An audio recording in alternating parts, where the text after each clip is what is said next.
Mục đích của mình là tạo ra một bức tranh trong Skybox để khán giả có thể đứng ở trung tâm quan sát toàn cảnh.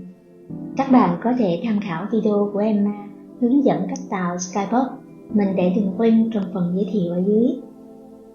Để xây dựng thế giới của mình dùng 2 tầng đường phối cảnh để chia không gian thành 3 lớp: tiền cảnh, trung cảnh và hậu cảnh.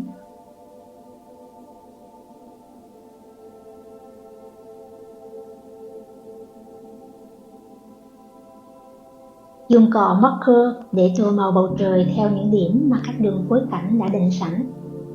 Các bạn không cần thiết phải cố gắng hoàn hảo đâu, bởi vì cọ marker không chịu ảnh hưởng bởi ánh sáng, cho nên bầu trời của mình sẽ không đổ bóng xuống đất và cũng không tạo ra những bề mặt thô ráp như các nhóm cọ khác.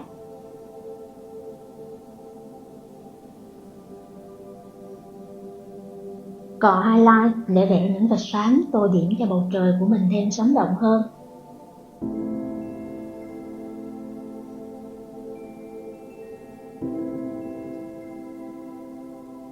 Còn đây là lớp núi trung cảnh, mình vẽ bằng cọ marker.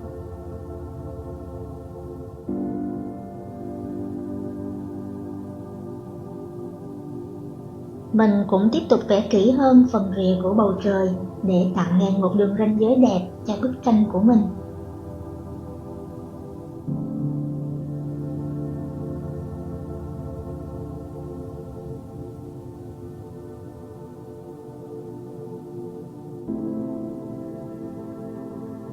Mình chọn màu cam rất tối và ít bão hòa để vẽ mây cho lớp nền xa nhất, sẽ cho kết quả dịu mắt hơn.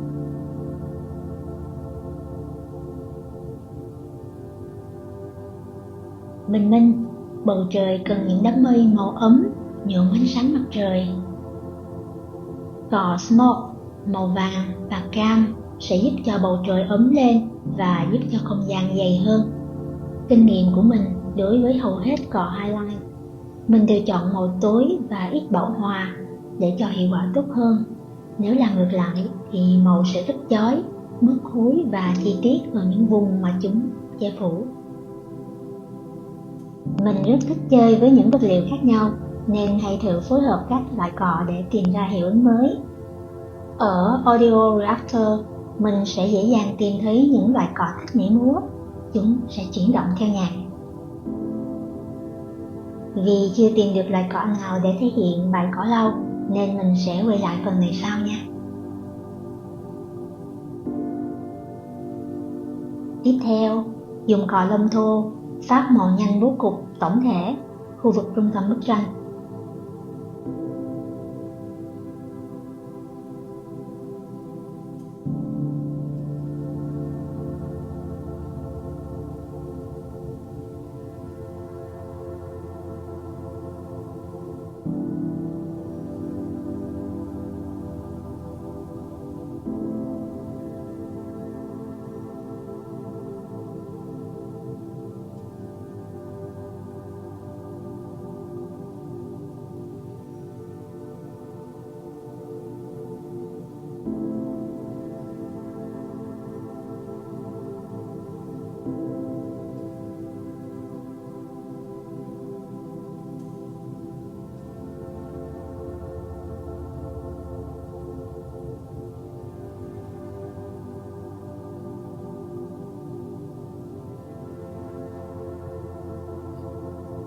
Bây giờ mình đã có được cái nhìn tổng quát toàn bộ khung cảnh mà mình sẽ dựng. Để dễ dàng quản lý tổng thể trong không gian, mình đặt camera để giúp mình kiểm tra nhanh tác phẩm ở nhiều góc nhìn khác nhau và chỉnh sửa nếu cần. Lưu ý thêm là mình đang để sương mù ở 2%.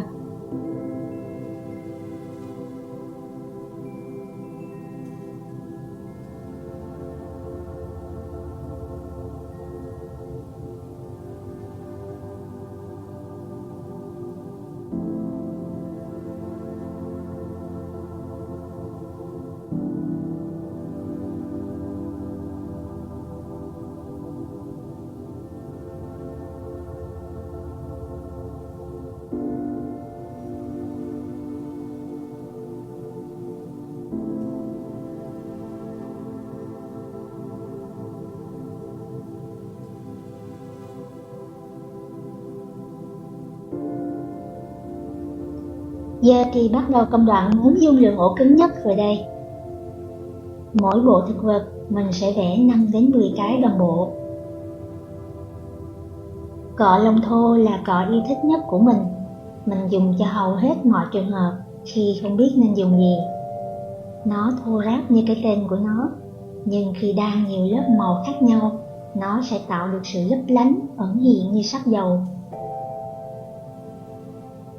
Bạn cũng có thể tạo sắc độ khác mà không cần phải chọn màu mới, chỉ với một cú nghiêng cọ.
Mình dành nhiều thời gian vẽ thật cẩn thận những chi tiết nhỏ. Càng hoàn thiện thì khi nhân lên, bạn càng ít phải sửa lỗi. Chúng sẽ là những cận cảnh đắt giá sau này.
Sắp xếp ngẫu hứng, thay đổi góc, vị trí, cao thấp, sắc độ, mật độ phân bổ để phong phú như cách thiên nhiên xếp đặt chúng.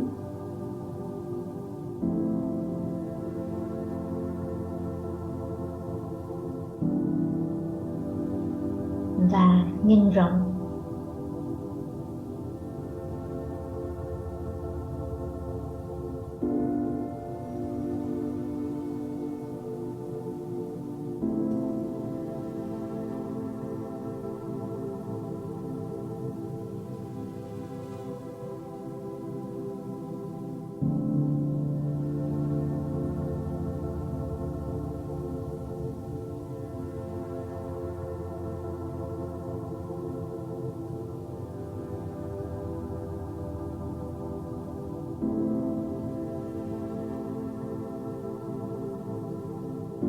có thể đổi màu để phong phú hơn.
Quay lại những đám cỏ cháy, lúc này đang cháy thực sự. Mình quyết định dùng cọ icing 3 sắc độ khác nhau để vẽ những đám cỏ cháy. Tẩy bỏ những phần này đi.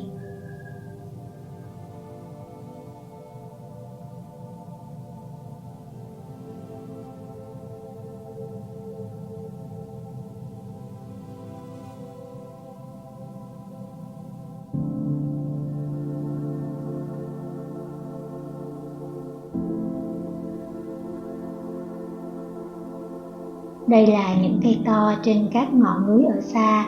Mình vẽ nhanh, chủ yếu tạo hình đẹp, không quan trọng khối.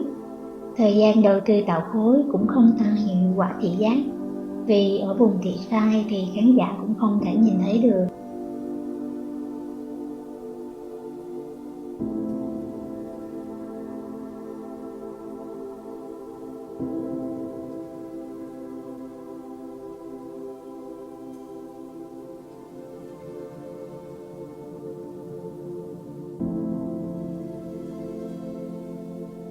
Bởi vì đã có những điểm nhấn đẹp, buông những phần còn lại để mắt có không gian nghỉ ngơi. Và để tạo hiệu quả xa gần tốt hơn, mình cũng chọn màu lạnh hơn, giảm độ bão hòa cho những lớp không gian ở xa. Sự tương phản tạo kịch tính ở trung tâm, các lớp xa cần nhẹ hơn.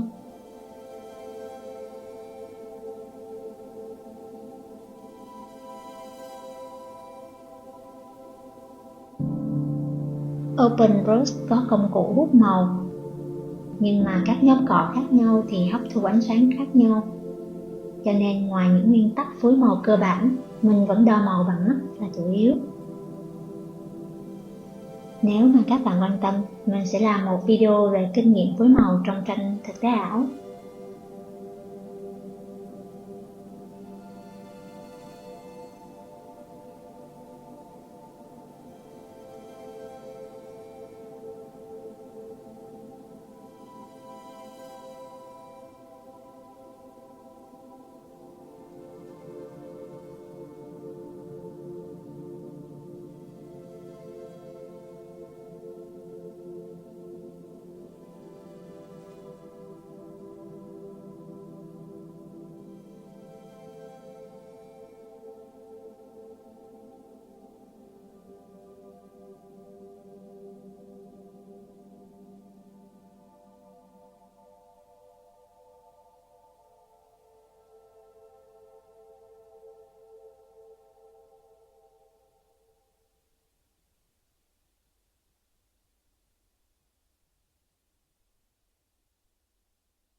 một lớp sương mù mỏng để đẩy không gian cho xa hơn.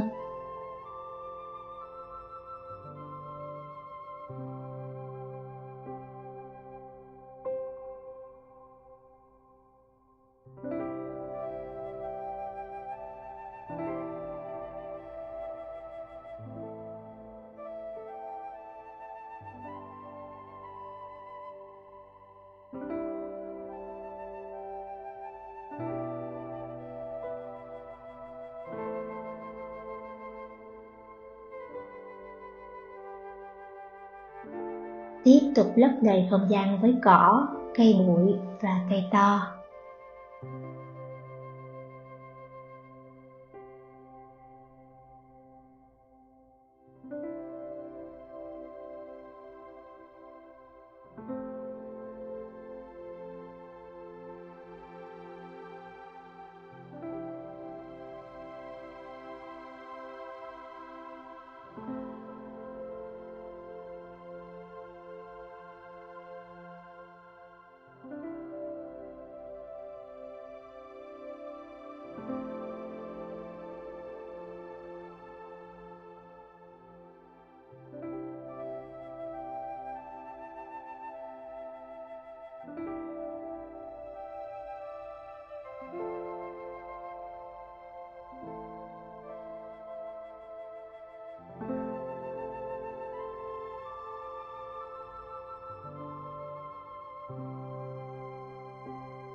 Bây giờ thì cùng ngắm thành quả thôi.